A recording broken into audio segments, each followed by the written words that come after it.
When you think of empires, with the exception of maybe the Carthaginians and Egyptians, you don't really think about Africa. Africa has had empires, but these generally get forgotten except for passing things like Mansa Musa was rich and Shaka Zulu was a total savage. This, however, does mean that I have a lot of space to play with here.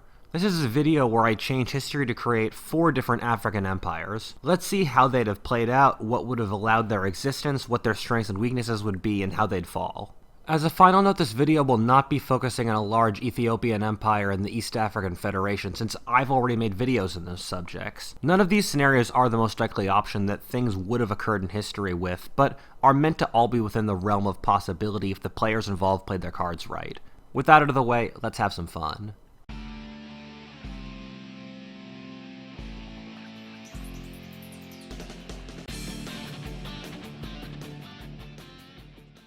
Africa is a fascinating continent and one with an incredibly long history, reaching millions or hundreds of millions of years into the past. I was watching an interesting documentary on this subject called Origins of Africa. It talked about how Africa has faced glaciers, asteroids, and breaking up with the Americas. It's always interesting to see the tortuous path of geological history, in which parts of Africa used to have Canada's climate. Even today, Africa's mineral wealth attests to this rich geological history. I was able to watch this on Magellan TV, a documentary streaming service made by filmmakers that is the richest history content of any streaming service. It also has a variety of content such as current events, science, and biography, like the stuff we talk about in this show. Honestly, if you want to start learning at any topic entertainingly, Magellan's a great start. Magellan's compatible with basically any device and is 4K with no additional cost. Also, why not get this for your dad with a 1/3 off for your first year Father's Day sale? Click the link in the description to start learning about whatever inspires you today. Part 1. The Albanian Sultanate.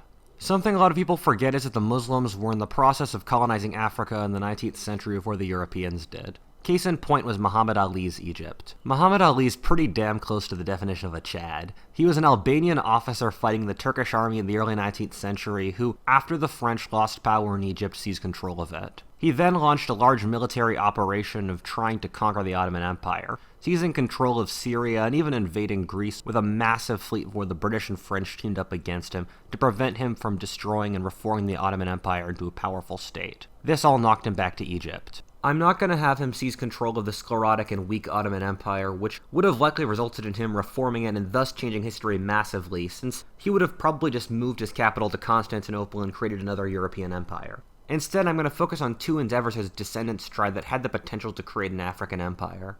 The American Civil War raised global cotton price through the roof as the American South, the producer of a majority of the world's cotton, was blockaded. This massive rise in the price of cotton resulted in Ismail Pasha, of Muhammad Ali's dynasty, going into a tremendous amount of debt to invest in cotton agriculture, which, when the US Civil War ended, resulted in a collapse in cotton prices which made Egypt broke. Britain and France, who wanted their debts repaid, effectively ended Egypt's independence. The truth is that Egypt did have the potential to become a large cotton exporter, largely in that they did under the British without really changing their social structure much. Egypt has the great combination of borderline slave labor, fertile soil, and warm climate that's great for cotton. If the Egyptians didn't burn themselves up with debt and worked gradually, they would have been able to develop a strong cotton economy. The expansion of the Egyptian Empire would have been predicated upon no European colonization of Africa, which honestly didn't have to happen. The biggest reason the Europeans colonized Africa was fear that other Europeans were going to do it, and the ridiculous ease with which it was being done due to the incredible technological differences between Europe and Africa. If the French hadn't started scheming on West Africa as a way to get pride from their losses in the Franco-Prussian War, then the scramble for Africa might not have happened at all. In Egypt's case, the British might have set up the Suez Canal with a relationship to Egypt similar to what the Americans have with Panama, in that the British maintained the canal but let Egypt maintain its independence, and kept it as an ally that they subsidized. Before the British seized power, the Egyptians were expanding rapidly into Central Africa, having conquered everything to the Democratic Republic of Congo and Uganda. Without European interference, this process would have continued. The 19th century was an era of rapid Islamic expansion into tropical Africa across the whole continent, and without European interference, it would have gone further. I could see the Egyptians seizing control of Buganda and modern Uganda and installing themselves as a ruling class there. The way the Egyptian Empire could have worked, and they largely seem to have done this, is by effectively using the cavalry from Sudan to keep conquering southwards into Africa. The Sudanese would enslave and conquer the pagan peoples further south in the name of Arabic culture and Islam. Also, using the capital gained from the cotton trade, the Egyptians could have hired and drilled Western mercenaries and steamships in order to solidify their control of the Nile River that would allow them to maintain control over their empire. The Sudanese cavalry, if unleashed in the same manner as the Cossacks were in Russia, would have been capable of achieving great things, such as the seizure of Kanem, Bornu, and Chad, or spreading into the temperate regions of Kenya and Tanzania based out of Uganda. However, upon achieving these goals, they would install themselves as independent kingdoms, since the central Egyptian monarchy would not be capable of maintaining authority over them due to the great distances. We would see a ring of Arabic-speaking Muslim kingdoms in Central and East Africa of Sudanese origin. 2. The Igbo Empire. Reading Sahelian history or the area of north-central Africa has been interesting since, in a lot of ways, it's really archetypal of what every area's history is. If you were averaging the history of every region, it would be the Sahel. The average civilization's got a path something like this. The Sahelian states started out with trade and taking influence from other neighboring, more developed societies, namely the Islamic world. Then it formed under god-king monarchies who gradually moved to have monotheistic religions to justify their power. Centralized empires kept on falling apart after growing corrupt after a couple generations and collapsing due to internal tension after being conquered by states at the edge of the kingdom or nomadic barbarians. These external powers would build larger, centralized kingdoms and the cycle would continue. My thinking is that if Sahelian history was that predictable going backwards, that without external interference it would have continued relatively predictably. In this timeline, something happens to Europe to regress its technological progress. Maybe the Catholic Church smothers science somehow. Maybe Charlemagne's empire never falls and the West stagnates due to lack of competition. I don't know or especially care as long as Europe doesn't get involved in the slave trade, which took millions of people out of this region and destroyed the local balance of power, and the Europeans never colonized the area. Under these conditions, the region would largely evolve independently, except for Islamic attacks and trade from the north. It's interesting to see large waves of Islamic horsemen continually attack southwards in this region over time, forming kingdoms further and further south. There were generally two waves of this in the 16th and 19th centuries. The Atlantic slave trade slowed down this process by bringing large amounts of guns and money to coastal African kingdoms who enslaved at the expense of the interior, also by lowering the population growth that would have resulted in war and state formation. In Sahelian West Africa, you saw the Ghana, Mali, and Songhai empires in succession, pulling on horse tribes from the edges of those societies who formed ever larger and more centralized states. In this timeline, in the 21st century, an even larger empire forms. In this time, in the 19th century, Nigerian Sokoto Empire would probably have been larger without power shifting from the interior to the coasts due to the Atlantic slave trade. With the slowed down Islamic expansion, by the 20th century, the Igbo in Nigeria would have converted to Islam. The Igbo have a culture based on responsibility with democratic elements and a respect for education, which shows in Igbo immigrants being successful in foreign countries in modern Nigeria.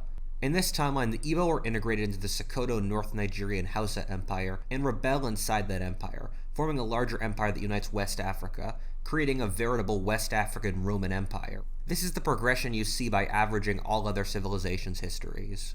Once West Africa's center of population would be placed in Nigeria, it would be so far removed from North Africa and the Maghreb as to make it entirely independent of Middle Eastern Islamic society. West Africa forms an entirely different civilization apart from Christianity, China, or India in the 21st century in this world. The Igbo Empire would be a more centralized, bureaucratic, caste-ridden, god-king-centered society, which was the progression of empires in this region.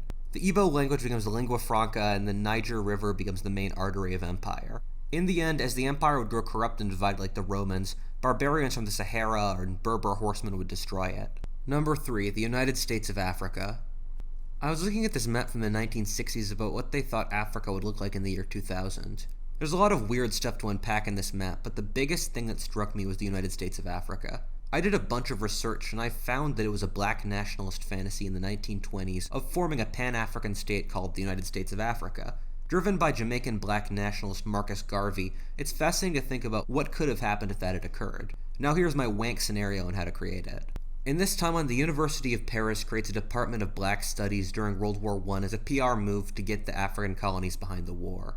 The department gets filled with black nationalists who start demanding independence and African unity. The next generation of African leaders is trained at universities like this, and so they get indoctrinated by this Pan-African ideology, which becomes a much larger bloc and ideological interest group. When France lets its colonies get independence, it hands over all of its West African colonies as a single massive country, as French West Africa was originally organized, rather than creating a bunch of smaller states since the African leadership refuses to be divided. A charismatic Nasser or Sukarno-like leader rises to power, leading a massive state based out of Dakar. The way we get to this map is by having said charismatic black nationalist leader of French Africa being able to also pull on black nationalist sentiment in the British-speaking colonies and form them into a sort of union. This state would not have worked. It's geographically way too large, being divided by thousands of religious and ethnic groups, the railroads for each of these regions leading to ports and not to other colonies, and the region having practically no literacy, money, or coherency. Also, the Americans and French would have undermined it, since another main factor of early independence movements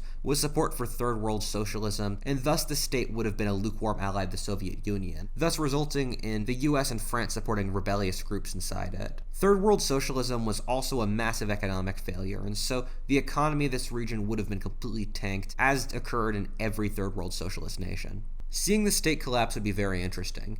Having this empire fail would result in a strange situation of discrediting the smaller nations that developed in our world, like Togo and Burkina Faso, by discrediting the idea of a state in this area in general. We'd see the region collapse in a warlord with some larger powers that would be capable of exerting influence, sort of similar to how any dataset works. You'd see ethnic groups like the Fang, who were divided among three nations of the Soninke, develop into nation-states based off their traditional tribal models. You would see Dakar get power as the old center in the same way Kinshasa does for being technically in charge of the whole Democratic Republic of Congo. Nigeria, for example, would be divided in at least three between Igbo, Yoruba, and Hausa parts, with the oil-rich Igbo region being a Western ally. Similarly, the only real unifying force here, besides the European languages, is Islam, and you'd see an alliance along the Sahara and parts of the Sahel of Islamic nations forming a sort of understanding with each other while also waging war sometimes. Number 4. Anglo-South Africa.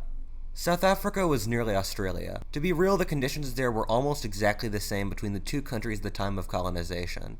In both circumstances, the native populations were almost entirely wiped out by disease, and then a European settler population moved in.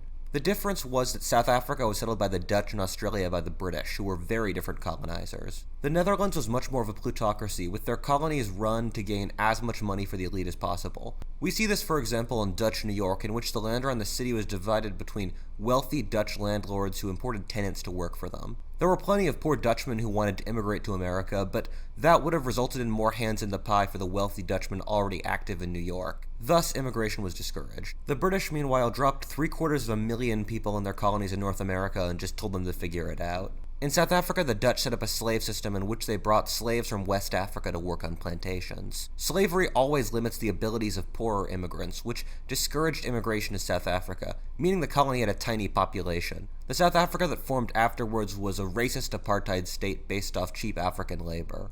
However, let's say in this timeline that the British see South Africa in the American Revolutionary War when they were fighting the Netherlands. They then drop a good amount of the convicts they would have put in Australia in our timeline there, thus turning the Cape, which had a tiny population of 50,000 in 1800, into a majority white English-speaking country. The Anglo colonies had a massive birth rate, and this would occur in South Africa, with the Cape having a population numbering the millions by the early 19th century.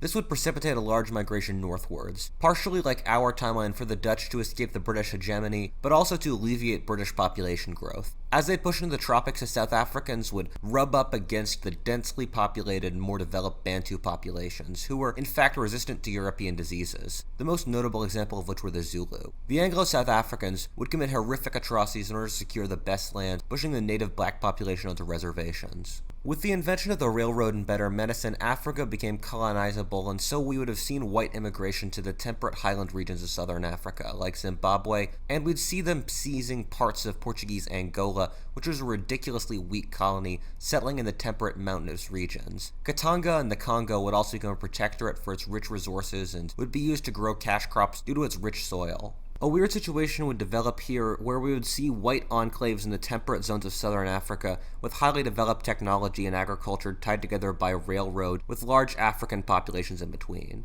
This regime would likely be brutally racist, although the Anglos would probably not reach apartheid levels. Likely some deeply hypocritical classist system would develop in traditional English fashion in which the blacks would be given voting rights if educated, and then education would be denied to the vast majority of Africans. Similarly, there'd be large black protectorates in the areas the whites wouldn't want, like Botswana and Malawi, that the whites would need to pacify in order to reach Katanga and Rhodesia. This region would probably be a bit like the American South, in which the massive wealth disparity between whites and blacks would be so great as to poison class and race relations, thus lowering social cohesion in stuff like education, public policy, etc. I can't tell if this would be an apartheid state or if they'd reach a sort of understanding. The Anglos in our timeline in South Africa were generally trying to reach a sort of racial understanding, supporting the black vote, but I don't know if their self-interest would be aligned in this timeline as to support an apartheid regime. If they failed, they'd probably be facing Marxist and black nationalist insurrections inside their protectorates, though demand a large and aggressive military. This Anglo state in the international stage would clearly be a British ally during the World Wars and an American one unless their racial status was as brutal as apartheid South Africa. Even so, they'd still be an influential power broker in the southern African region. Okay, that's all for now. I can't wait to see the maps on Reddit for these empires. Which was your favorite?